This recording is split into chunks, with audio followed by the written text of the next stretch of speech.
Saya dalam beberapa hari ini merenung. Saya orang yang suka merenung, saudara. Segala sesuatu yang terjadi jangan dibiarkan lewat tanpa memberi dampak apapun dalam kehidupan kita. Itu prinsip. Kalau Anda mengalami apapun, jangan biarkan itu berlalu dan tidak memberi dampak buat kehidupan kita. Dan akan sangat luar biasa kalau itu memberi dampak juga kepada orang lain. Semakin banyak orang diberkati lewat hidup kita akan ajaib. Saya merenung karena dalam beberapa hari ini ada banyak orang yang mencoba menghubungi lewat BB, lewat SMS. Dan pertanyaannya adalah sama, sebetulnya kurang lebih sama.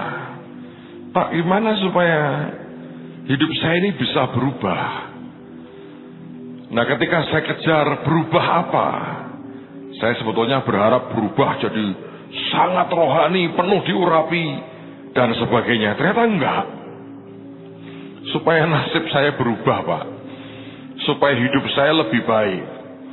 Lalu saya bilang, maksudnya hidup lebih baik apa? Saya kejar lagi. Ya ini Pak, belum punya rumah, belum punya mobil, belum punya segala macam lah. Well, saya mencoba untuk berkata dalam hati, mari kita terbang. Tapi toh kenyataan sebagian dari saudara sedang belajar berjalan. Saya ingin berkata, mari kita pindah gigi 5, first nanang 5 nih kalau mobil. Tapi sampai detik terakhir toh saya menyadari sebagian Anda sedang belajar naik sepeda roda 2, saudara. Bagaimana dipindah 5 kalau goes saja kurang begitu canggih, ya tak? Saya mencoba berkata, mari kita menyelam ke tempat yang dalam. Dan akhirnya saya sadari beberapa Anda masih belajar untuk bisa mandi sendiri, belum bisa nyemplung ke air, apalagi ke lautan dan menyelam kepada kedalaman. Jadi akhirnya toh saya mau berkata, sesekali kita harus mendarat dan mencapai sebuah dasar tertentu sehingga saya berharap membuat saudara bisa naik dan terbang. Karena begini saudara, kalau kita tidak mendarat nih ya, saya khawatir ada banyak orang yang kemudian frustrasi. Frustrasi dengan apa? Dengan dirinya sendiri. Kalau kita mendengar kesaksian-kesaksian, saya mau jujur berkata kepada saudara, saya ini sudah sekian tahun membatasi kesaksian pribadi saya, saudara. Saya batasi ini. Saya keluarkan sedikit-sedikit, limited edition, saudara. Sebab kalau saya keluarkan semua ini banyak orang frustrasi. Dan ujungnya berkata gini, ya enak nasibnya. Lalu kartu yang sering dipakai begini, nah itu pendeta. Saya mau katakan begini, cobaan dari pendeta, saudara. Mari kita lihat apakah Anda juga seperti itu. Ini tidak ada kaitan dengan panggilan sebagai pendeta atau apapun sebetulnya. Sebetulnya segala sesuatu yang berkaitan dengan apa yang Tuhan berikan kepada kita, menurut saya ini lebih kepada suatu hasil dari sebuah relationship. Coba di rumah nanti Anda renungkan ya, cerita tentang anak yang hilang itu. Yang bungsu gak usah dibahas lah. Dia kan minta uang sama bapaknya, minta bagian warisannya, kemudian dijual semua, dan dia hambur-hamburkan sampai habis. Kemudian dia balik lagi. Begitu balik gak digebukin saudara, gak juga dimaki-maki, tapi diganti jubahnya, dicuci kakinya, diberi kasut, diberi jubah yang bagus, yang baru, diberi cincin, dan dipestakan. Lalu Alkitab mengatakan sulung kakaknya nggak diundang ke pesta. Sudah nggak diundang ke pesta, nggak diberitahu apa yang terjadi, dia pulang dengar bunyi-bunyian, dia tanya kepada pekerjanya, ini ada apa? Lalu pekerjanya ngomong begini, adikmu sudah kembali, ayahmu bersukacita, karena itu dia mengadakan pesta. Ada lembu tambun disembelih untuk pesta. Ngamuk ini kakak sulungnya. Dan tidak mau masuk. Kalau Anda baca di Alkitab, ayahnya keluar. Dan kalau Anda lihat dalam bahasa Inggrisnya itu, ayahnya sampai ngemis. Begging gitu. Ngomong, please masuk nak. Nggak mau. Dia berkata begini. Ini gimana dia berkata, aku ini bertahun-tahun jadi budakmu. Tidak pernah melanggar perintahmu. Tapi anak kambing saja tidak pernah kau berikan kepadaku. Buat bersenang-senang dengan teman-temanku. Baru saja pulang anakmu pak katanya. Menghabiskan hartamu dengan pelacur-pelacur. Malah kau pestakan seperti itu. Dan bapaknya mengatakan sebuah statement yang berkata, nak, engkau selama ini bersama dengan aku. All I have is yours. Semua yang aku punya adalah milikmu. Kita wajib bersuka cita, adikmu yang mati telah bangkit kembali, yang hilang ditemukan kembali. Dan kisah itu tidak ada endingnya, saudara. Apakah kakak sulung ini masuk ke pesta atau tidak? Tidak pernah ada endingnya. Nah, saya merenungkan sesuatu dari cerita ini saja. Coba saya bawa dalam kisah ini. Saya berharap ini menolong saudara. Sebetulnya apa yang membuat si bungsu ini dipestakan sih? Apa kerja keras? Apa jasanya? Ya toh, si bungsu ini kok dipestakan? Dan sampai begitu rupa, sehingga bapaknya juga tahu. Ini kalau aku cerita ke sulung, ngamuk pasti. Tapi bapak ya tetap bapak. Tapi gua mau pesta, dia pesta aja. Tapi sebaliknya, apa kesalahan sulung sebetulnya? Dia berkata, bertahun-tahun aku memperbudak diriku, atau jadi budakmu, dan tidak pernah aku melanggar perintahmu. Tapi dikasih anak kambing saja. Buat sate batibul, tidak pernah kau beri. Ayo, coba Anda pikir. Saya mau tanya jujur nih, saya pernah mengajukan pertanyaan, tapi saya mau ulang. Kalau saudara punya anak, Anda pilih anak model yang seperti apa? Yang bungsu, ngentek-ngentek ke duitmu, atau sulung, kerja dengan bagus, tanpa melanggar perintah? Saya mau tanya, siapa yang berkata, saya ingin seperti anak punya anak kayak anak bungsu pak? Coba angkat tangan. Saya pun tidak, ayo angkat tangan. Orang golek perkara ya saudara ya. Siapa yang kepingin seperti anak sulung, kerjanya oke, tidak pernah melanggar saudara? Mau tidak? Anda tuh kenapa takut dijebak itu? Tidak pernah mau berinisiatif ini. Loh sebetulnya sejujurnya kan baik yang sulung, nggak bener nggak? Kerja tidak pernah ngelanggar. Orang tua kan seneng toh, anaknya belajar, tidak pernah keluyuran malam, kan enak begitu. Bangun pagi nyembah Tuhan, wah Anda lihat surga turun ke bumi ini. Daripada tiap malam lihat anakmu keluyuran, dimarahi, jangan pulang malam-malam ya, pulangnya besok pagi.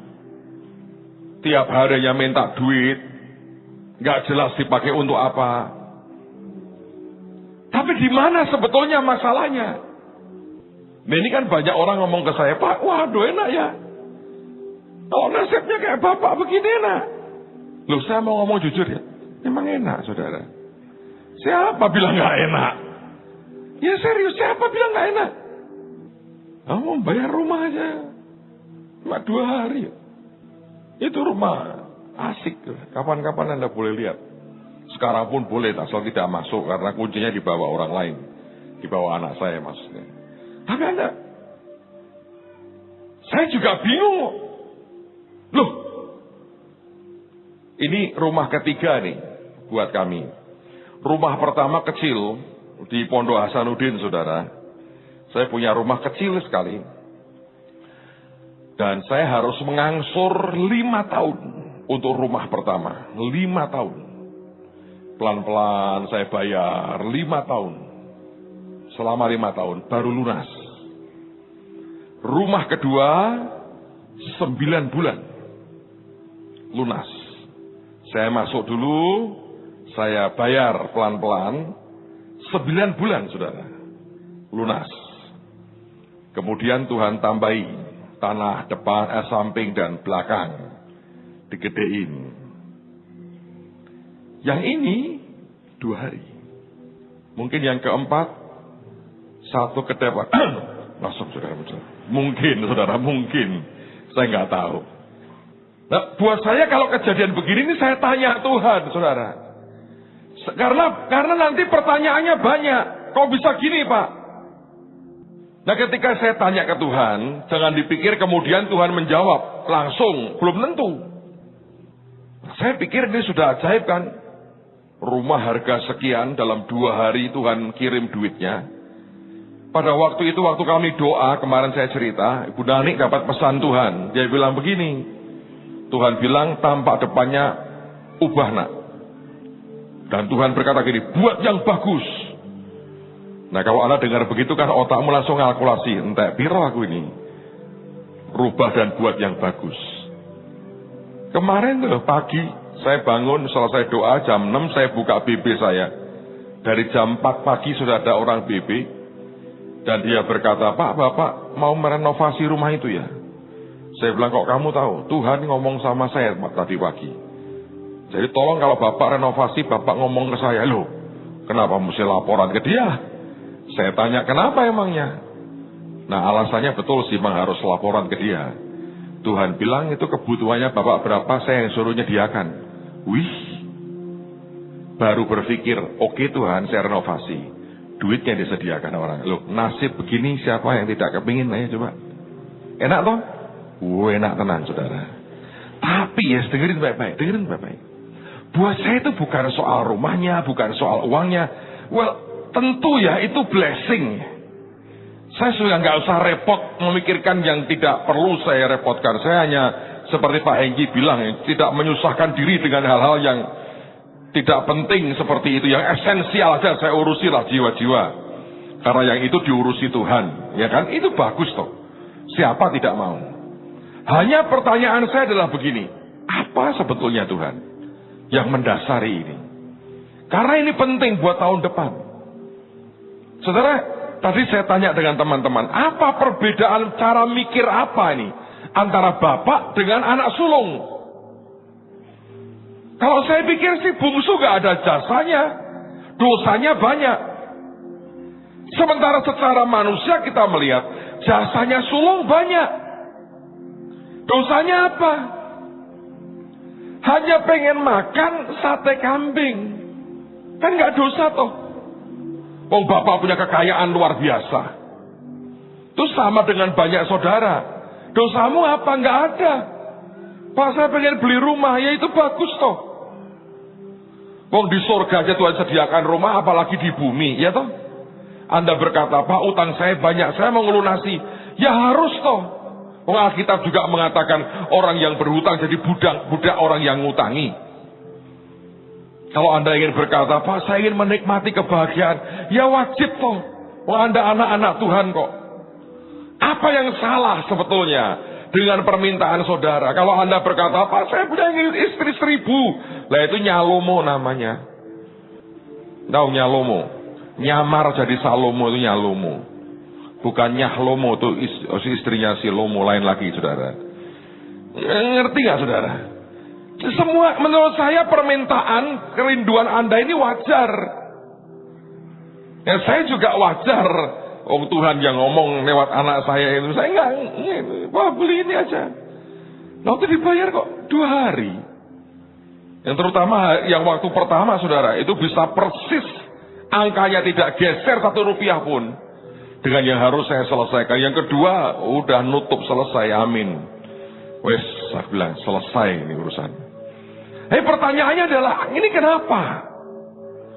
Nah kalau saya merenungkan kisah di Alkitab tadi, dan sebetulnya kalau Anda perhatikan yang Pak Victor katakan, ada satu hal yang menurut saya sangat esensial. Dari apa yang tadi Pak Hengki bilang, kamu menyusahkan diri dengan terlalu banyak hal. Maria memilih yang terbaik, yang paling esensial, yang paling inti. Sebetulnya di atas semuanya, saudara, yang namanya relationship dengan Tuhan itu segala-galanya. Tuhan itu ya, dengerin ya, Tuhan yang maha baik. Kalau Anda datang ke Tuhan pakai otot, berkata begini, ayo Tuhan, kuat mana engkau dengan aku? Dia akan tunjukkan kekuatannya. Ayo nak, ayo, keluarkan ototmu. Dia pakai ininya. Kalau Anda mendatangi Tuhan dengan begini, Tuhan, ini bidak papan catur. Ayo main catur sama aku.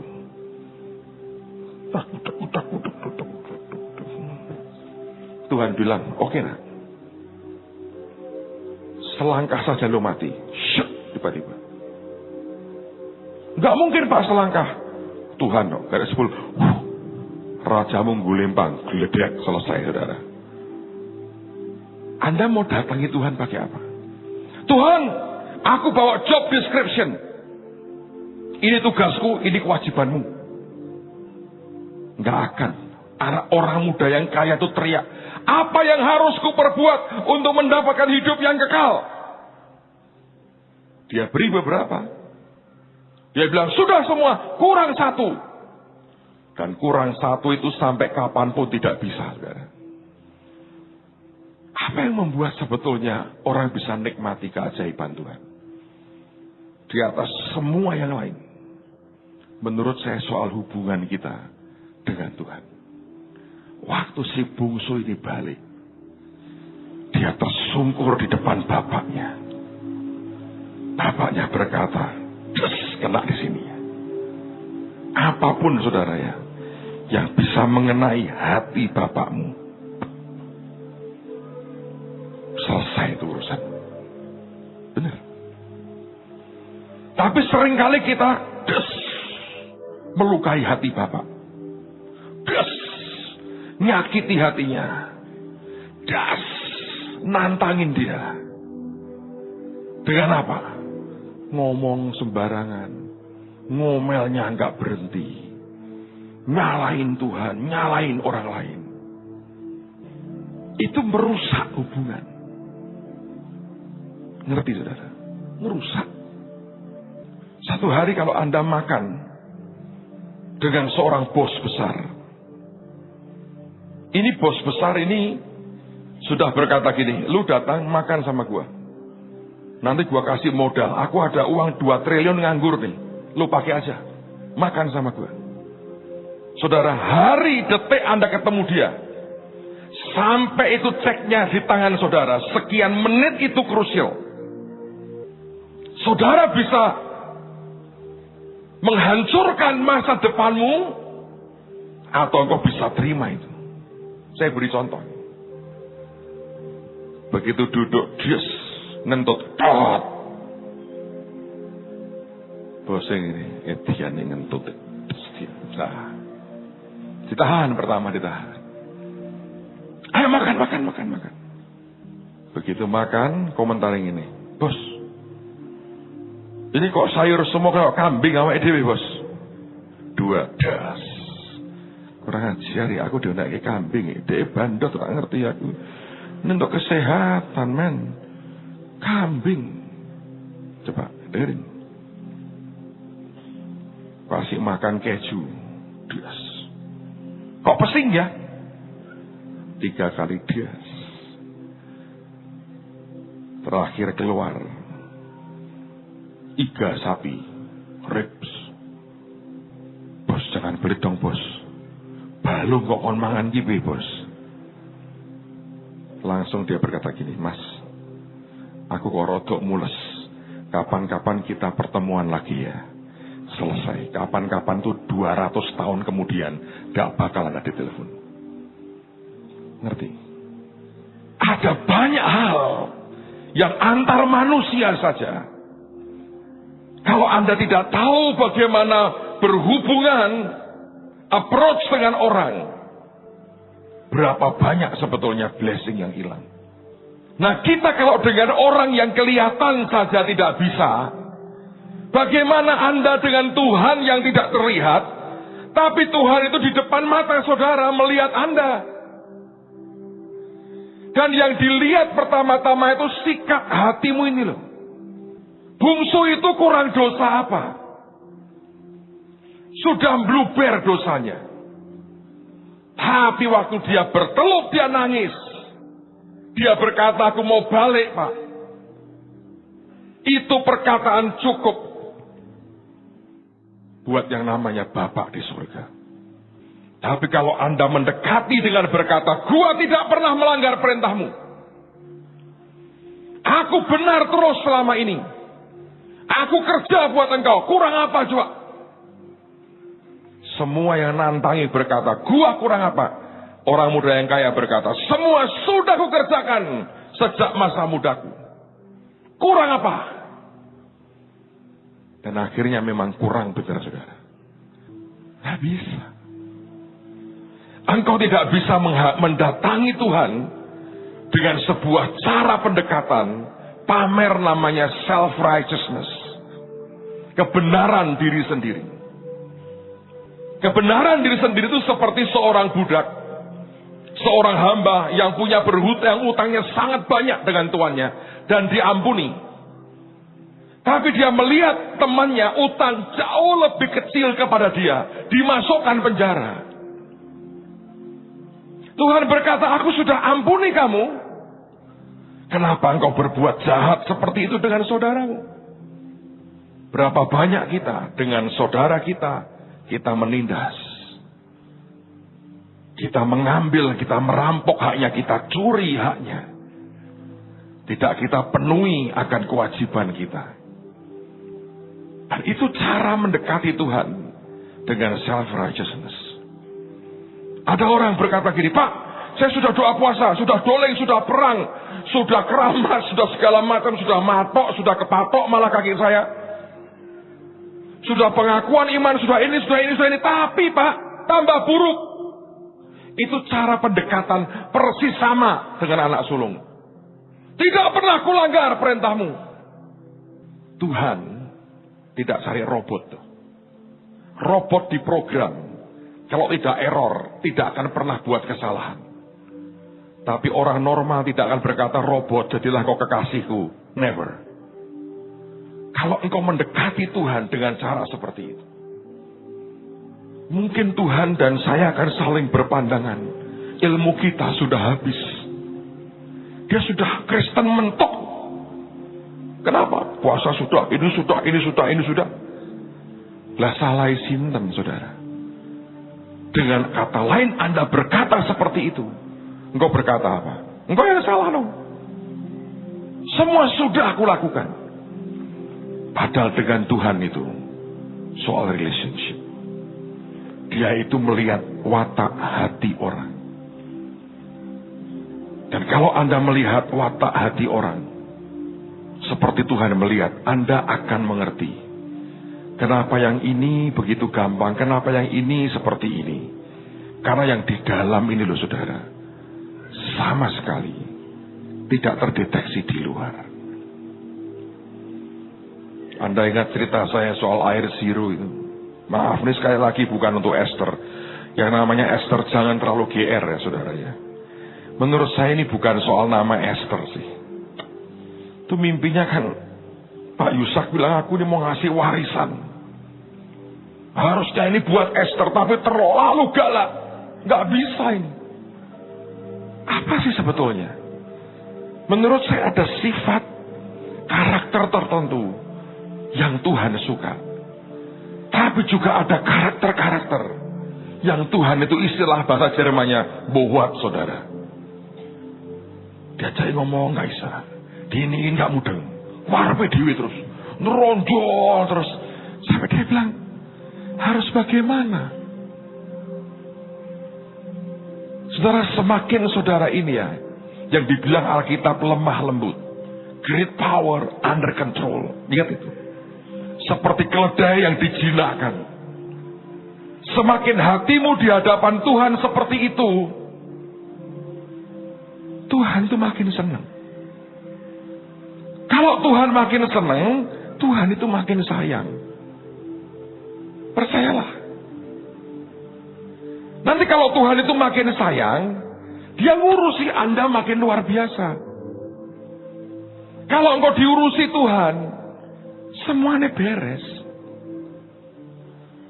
Tapi kalau engkau modelnya begini, aku klaim ini. Iya boleh. Tapi ingat tuh, dia juga bukan musuh saudara. Jangan mengklaim seakan-akan Tuhan bersalah kepadamu atau berhutang kepadamu. Kalau engkau mendeklarasikan tertentu karena engkau beriman, ini jatahku dari Tuhan.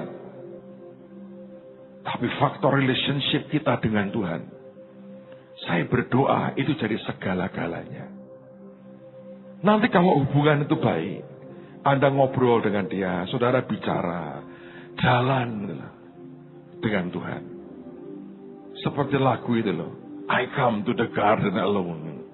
Tiap hari Anda ngomong dengan Tuhan. Nggak selalu dijawab, saya tahu. Orang saya tanya, ini rumah gimana? Didiamin loh. Setelah seminggu dia baru berkata, ambil saja. Saya baru nggak loh. Tiap kali saya tanya jawabannya ambil. Ambil dengan beli kan beda, saudara. Ternyata benar-benar suruh ngambil. Tapi kenapa begitu gampang? Ya memang gampang sih. Buat Tuhan itu gampang. Anda tahu Alkitab mengatakan orang fasik suruh nimbun kekayaan, ya toh? Terus diberikan kepada siapa? Orang yang dia berkenan.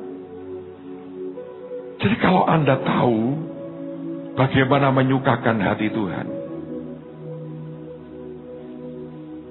semuanya itu beres. Siapa yang mau jujur pada ini? Pak, saya ini happy kalau saya dicintai. Coba katakan. Atau ada yang suka ditakuti? Atau gendruwo gitu? Enggak dong. Dicintai suka toh? Percayalah saudara. Tuhan itu begitu. Dia mendekati Anda itu pertama dengan kasihnya. Kalau Anda bisa begitu. Enggak terus, minta ini, butuh ini. Dia kalau sudah ini, motor duitannya kok mentok kok ini kibita. Padahal kalau Anda itu approach-nya beda. Ajaib loh. Saudara, saya berdoa Anda dibuat mengerti hari ini. Supaya paling tidak engkau diundang ke pesta gitu loh saudara. Jangan seperti anak sulung. Dibiarin kerja.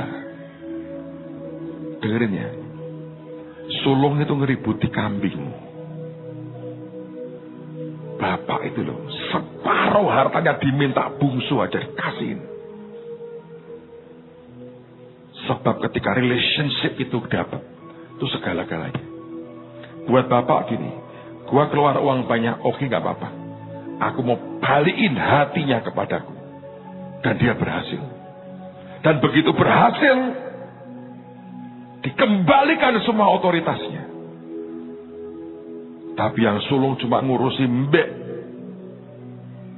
Dan dia kepahitan karena gak dapat mbek itu saudara. Anda bisa bayangin gak bedanya? Pak Tuhan kok medit sama aku? Enggak nak. Itu demi cintanya karena kepingin hatimu. Tapi makin kita enggak, seperti gak ada berkatnya. Makin kelayapan kemana-mana gak jelas iman kita. Saya berdoa tahun ini kita tutup dengan berkata Tuhan, aku mau jalan dengan Engkau lah. Aku mau hidup dengan Engkau. Aku ingin menikmati Tuhan. Setiap hari jalan dengan Tuhan. Amen saudara. Ini kalau Anda tahu, oh ya ini kan Pak Pendeta, ini kan Pak Agung, ini kan pendeta, gampang begitu. Maka semuanya sia-sia. Ujungnya Anda akan berkata begini, oh ya untuk ini, untuk hal tertentu Tuhan itu baik. Dengan kita enggak, setan sudah meracuni pikiran. Amin saudara. Semua kita kerjakan yang terbaik. Ingat Pak Victor tadi ngomong, Yusuf itu ya ngurusi semua. Ujungnya apa? Dia punya relationship dengan Potifar, dengan kepala penjara. Lihat itu. Yang membuat dia naik. Selalu faktor relationship.